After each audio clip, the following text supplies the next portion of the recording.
السلام علیکم۔ پل پل T V میں خوش آمدید۔ انسانی زندگی خوابوں سے خالی نہیں۔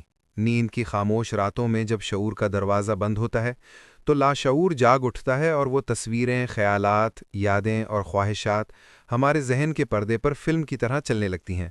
انہی مناظر کو ہم خواب کہتے ہیں۔ خواب انسانی فطرت کا ایک دلچسپ اور پر اسرار پہلو ہے۔ صدیوں سے فلسفی، نفسیات دان اور روحانیت کے ماہرین اس راز کو سمجھنے کی کوشش کر رہے ہیں کہ آخر خواب آتے کیوں ہیں۔ ان میں سے بعض خواب دلکش اور خوشگوار ہوتے ہیں، جبکہ کچھ اتنے خوفناک اور دہشت ناک کہ انسان نیند سے ہڑبڑا کر جاگ اٹھتا ہے۔ خواب کیا ہیں؟ سائنس کے مطابق خواب دماغ کی وہ سرگرمی ہے جو نیند کے دوران جاری رہتی ہے۔ جب انسان نیند کے ایک خاص مرحلے یعنی REM یعنی ریپڈ آئی موومنٹ میں داخل ہوتا ہے تو دماغ فعال رہتا ہے اور مختلف یادداشتوں، خیالات اور احساسات کو بے ترتیب طور پر جوڑنے لگتا ہے۔ ان بے ترتیب تصویروں اور خیالات کے مجموعے کو خواب کہتے ہیں۔ روحانی زاویے سے دیکھا جائے تو خواب صرف دماغی سرگرمی نہیں بلکہ بعض اوقات روحانی تجربہ بھی ہو سکتا ہے۔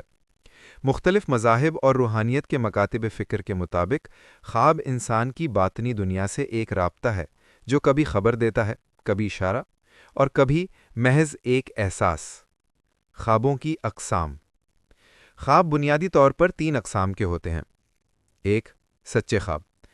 یہ وہ خواب ہیں جن میں کسی واقعے یا حقیقت کی پیشگی اطلاع ملتی ہے۔ ایسے خواب اکثر انبیاء، اولیاء یا نیک لوگوں کو آتے ہیں۔ اسلام میں انہیں رؤیا صالحہ کہا جاتا ہے۔ نفسیاتی خواب۔ یہ خواب انسان کی سوچوں، پریشانیوں، خواہشات اور خوفوں کا عکس ہوتے ہیں۔ مثلاً اگر کوئی شخص امتحان کے دباؤ میں ہے تو اسے اکثر خواب میں امتحان گاہ، ناکامی یا بھاگنے کے مناظر نظر آ سکتے ہیں۔ شیطانی یا خوفناک خواب۔ یہ وہ خواب ہوتے ہیں جو انسان کو خوف زدہ کر دیتے ہیں۔ ان میں عموماً ڈراؤنی چیزیں، عجیب و غریب مخلوقات یا خطرناک حالات دکھائی دیتے ہیں۔ خوفناک خواب کیوں آتے ہیں؟ خوفناک یا ڈراؤنے خواب یعنی نائٹ میئرز کی کئی نفسیاتی اور جسمانی وجوہات ہو سکتی ہیں۔ نمبر 1. ذہنی دباؤ اور پریشانی۔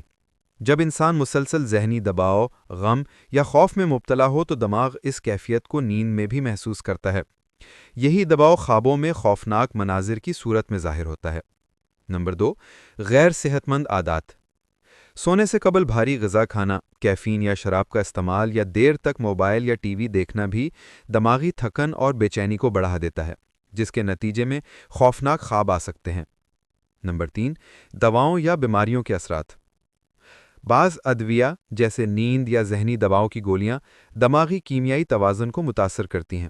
اسی طرح بخار یا دماغی بیماریوں کے دوران بھی خواب زیادہ شدت اختیار کر لیتے ہیں۔ نمبر 4. صدمہ یا ماضی کا خوفناک تجربہ۔ جن لوگوں نے کسی حادثے، تشدد یا شدید خوف کا سامنا کیا ہو، ان کے دماغ میں وہ یادیں دفن نہیں ہوتیں بلکہ خوابوں میں بار بار واپس آتی ہیں۔ اسے پوسٹ ٹرومیٹک سٹریس ڈس آرڈر یعنی PTSD کہا جاتا ہے۔ خوفناک خوابوں میں عام مناظر۔ خوفناک خوابوں میں اکثر کچھ مخصوص مناظر بار بار نظر آتے ہیں، جیسے کسی کے پیچھا کرنے کا احساس، اندھیرے یا اونچائی سے گرنا، کسی عزیز کی موت، سانپ، بلی یا عجیب مخلوق کا حملہ، کسی جگہ قید ہونا یا آواز نہ نکل پانا۔ یہ مناظر دراصل انسان کے لاشعوری خوف اور بے بسی کی علامت ہوتے ہیں۔ خوابوں کی تعبیر اور ان کی اہمیت۔ اسلامی تعلیمات کے مطابق ہر خواب کی تعبیر مختلف ہوتی ہے۔ اگر خواب اچھا ہو تو اللہ کا شکر ادا کرنا چاہیے اور اگر خواب برا ہو تو پناہ مانگنی چاہیے۔ نبی کریم صلی اللہ علیہ وآلہ وسلم نے فرمایا کہ اچھا خواب اللہ کی طرف سے ہے اور برا خواب شیطان کی طرف سے۔ اس لیے اگر کوئی خوفناک خواب دیکھے تو اسے کسی سے بیان نہ کرے اور سورہ فلق اور سورہ ناس پڑھ کر اللہ کی پناہ طلب کرے۔ نفسیاتی نقطہ نظر سے تعبیر کا مطلب یہ نہیں کہ ہر خواب کا کوئی خاص اشارہ ہوتا ہے، بلکہ یہ کہ خواب ہمارے ذہنی اور جذباتی حالات کی عکاسی کرتے ہیں۔ اگر کوئی شخص بار بار خوفناک خواب دیکھ رہا ہے تو یہ علامت ہے کہ وہ کسی دباؤ یا خوف میں مبتلا ہے، جسے سمجھنے اور حل کرنے کی ضرورت ہے۔ خواب اور سائنس۔ سائنسدان ابھی تک خوابوں کی مکمل حقیقت نہیں جانتے، لیکن یہ تسلیم کرتے ہیں کہ خواب دماغ کے لیے ایک طرح کا صفائی کا عمل ہے۔ دماغ دن بھر کے تجربات کو ترتیب دیتا ہے، غیر ضروری یادوں کو خارج کرتا ہے اور اہم باتوں کو یادداشت میں محفوظ کرتا ہے۔ اس دوران کچھ مناظر خواب کی شکل اختیار کر لیتے ہیں۔ خوفناک خواب دراصل دماغ کا ایک دفاعی طریقہ ہے۔ وہ ہمیں ان چیزوں سے خبردار کرتے ہیں جن سے ہم ڈرتے ہیں یا جن کا سامنا کرنے سے ہم گریز کرتے ہیں۔ خوفناک خوابوں سے بچاؤ کے طریقے۔ خوفناک خوابوں سے مکمل نجات ممکن نہیں، لیکن چند عادات اپنا کر ان کی شدت کم کی جا سکتی ہے۔ نمبر 1، سونے سے پہلے ذہن کو پرسکون کریں، تلاوت قرآن یا ہلکی موسیقی سنیں۔ نمبر 2، سونے کا وقت مقرر کریں اور نیند کا دورانیہ پورا رکھیں۔ نمبر 3، کیفین، سگریٹ اور بھاری کھانے سے پرہیز کریں۔ نمبر 4، سونے سے پہلے موبائل اور اسکرین کے استعمال سے اجتناب کریں۔ نمبر 5، مثبت سوچ کے ساتھ سونے جائیں اور منفی خیالات کو جھٹک دیں۔ نمبر 6، اگر خوفناک خواب بار بار آئیں تو کسی ماہر نفسیات سے مشورہ کریں۔ قصہ مختصر، خواب انسانی ذہن کی ایک حیرت انگیز دنیا ہے۔ یہ کبھی حقیقت کے قریب لگتے ہیں تو کبھی محض خیالی مناظر۔ ان میں کچھ خواب خوشگوار ہوتے ہیں، کچھ سبق آموز اور کچھ خوفناک، لیکن ہر خواب انسان کی باطنی دنیا کی کسی نہ کسی کیفیت کا اظہار ضرور کرتا ہے۔ خوفناک خواب بظاہر ڈرا دیتے ہیں، مگر دراصل وہ ہماری ذہنی یا جذباتی کمزوریوں کی طرف اشارہ کرتے ہیں۔ اگر ہم اپنی زندگی میں سکون، مثبت سوچ اور روحانی تعلق قائم رکھیں تو خواب بھی خوبصورت بن سکتے ہیں۔ اللہ تعالیٰ اپنے نیک اور صالح لوگوں کو خوابوں کی تعبیر کا علم عطا فرماتا ہے۔ پیغمبروں کا خواب بھی وحی الہی ہوتا ہے۔ بہت سے بزرگ گزرے ہیں جو کہ خوابوں کی تعبیر بتاتے تھے۔ اس سلسلہ میں ابن سیرین رحمۃ اللہ علیہ کا نام کافی مشہور ہے۔ ایک دن آپ اپنے مریدین کے حلقہ میں بیٹھے تھے کہ ایک آدمی آیا اور کہنے لگا کہ حضرت، میں نے خواب میں دیکھا ہے کہ میں اذان دے رہا ہوں۔